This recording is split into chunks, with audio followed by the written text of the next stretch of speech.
All right, how do you reason with the unreasonable? Great question. You don't. And in one way, that's frustrating. In another way, it's actually great because it makes your job easy. When you're dealing with unreasonable people, particularly cluster B, they can be enormously frustrating because what works on rational people does not work on irrational people. And at the heart and soul of cluster B disorders, you are dealing with irrational people. And a lot of people hear that irrational, and they tend to confuse that with illogical. Being illogical is part of irrationality, but irrationality is something completely different. I'll give you an example. Irrational numbers in nature are numbers like pi and phi, right? Pi we all know famously because the decimals just go on forever and ever and ever and it never ends. That is irrational. That's what irrational means. It is a never-ending cycle. So you're dealing with rational people. You're trying to solve for pi. Is what you're trying to do. Now, which you should see this as liberating because you're well on your way to having some peace of mind. But it is challenging to get there because unfortunately it requires a completely different set of skills to deal with irrational people. It's not in the usual social toolbox, we'll call it. All of the skills are drastically different. I've put this video on my channel. I'd invite you to view my other videos as well. There's a lot to it. But the short answer is, it looks like you're dealing with a significant other, a spouse, a partner, something along those lines, a girlfriend, ex, any of those. So here's the golden rule. Number one, you have the right to remain silent, but you may not have the ability, and they are really going to test your ability. Honestly and truly, silence is absolutely the best thing that you can do.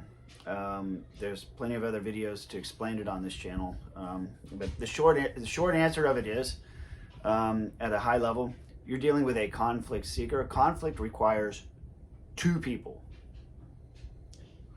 If one of you never says a word, the other one looks crazy, acts crazy, is demonstrably crazy, feels crazy. Once you participate, then it's a conflict, then it's an argument, then it looks like two people that just don't get along. But when you literally don't say anything, like your response, whether in person or digitally or anywhere, this is your response.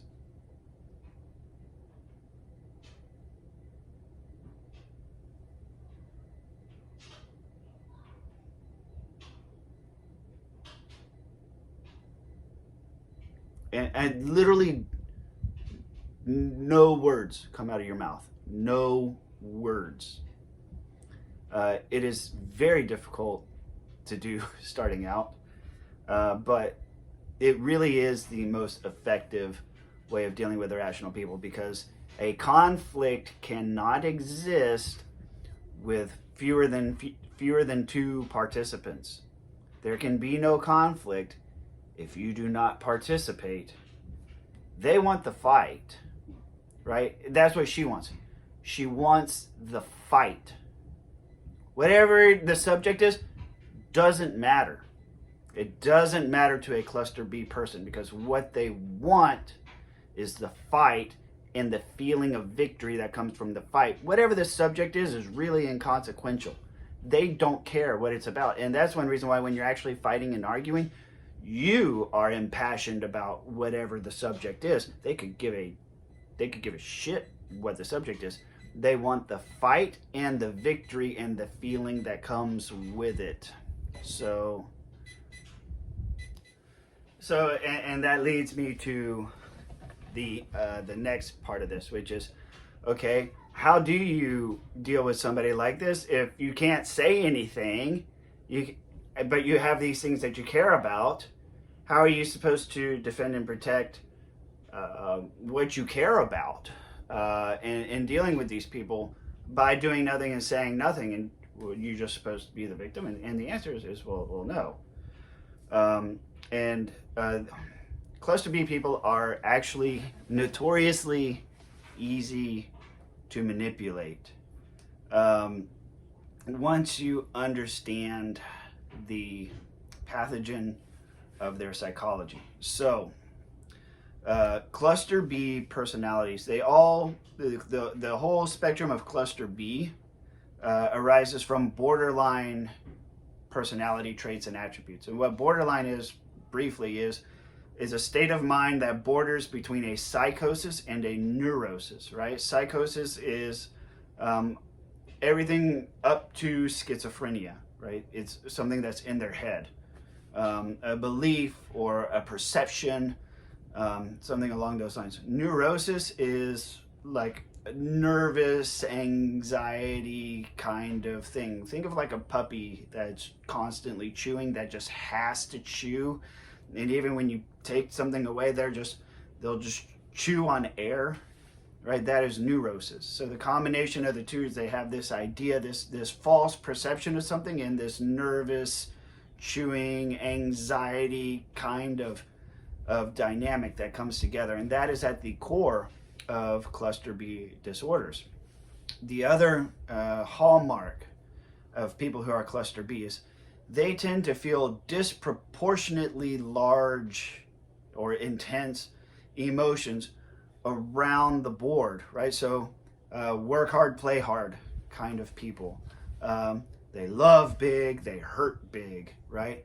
They get really happy, really loving, really caring. But then whenever they're sad, they are really sad. When their feelings are hurt, they are really hurt. When they are frustrated, they are really frustrated. And if they feel that they have been wronged, well, then they really, really feel like they have been disproportionately wronged. Now, the way that all of that's fine and great, but the thing is it's not, so you have this large, disproportionate emotional spectrum. Everybody loves the good stuff, but everybody hates the bad stuff, including them, right? I use this as an example. They can feel funeral level grief as something innocuous, as in like being ghosted on a text message. Why didn't they reply? They can actually hurt as if they have lost a loved one, like that level of pain. And I like to give that example. Now, granted, it's rare. It's not all of them, but they can certainly feel grief at that level, most definitely. If you speak to anybody who is diagnosed with borderline personality disorder and knows it, and they are managing it, they're usually pretty forthcoming about what their life is like. It's not anything I would wish on anyone. And so for the people that are diagnosed and trying to work through it and, be functioning members of society, they are very good people, and they are working very hard on it. But for those that don't know, who are undiagnosed and could really give a shit, well, then they are very, very disorderly, right? So that's at the core of cluster B. And the incentive for them is to avoid feeling all of this disproportionately large grief, right? Because even they know it's like, God, I wish I didn't feel this way. You've heard people say it's like, my God, why can't I shake this feeling? I just feel like something bad is going to happen. I just feel. And as a means of coping, that's where the rest of the cluster B disorders come in. It's a maladapted way of coping with these emotions. So some of them become overly narcissistic, right? So if everybody loves me and if I'm this big, great, wonderful person, then everybody will accept me and then I don't have to feel pain and rejection, right? And then there's histrionics, which is attention seeking, you know, like, oh, for lack of better terms, think of like strippers that have a master's degree that could have a job but just strip because they like the attention, like that kind of mentality, right? Or the exhibitionists, or the, well, like Jim Carrey would be a good example of a histrionic, somebody who's loves to command all the attention, right?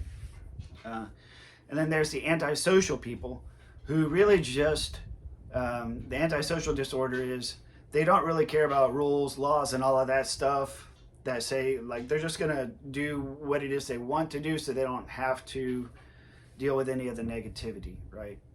But it all starts with borderline.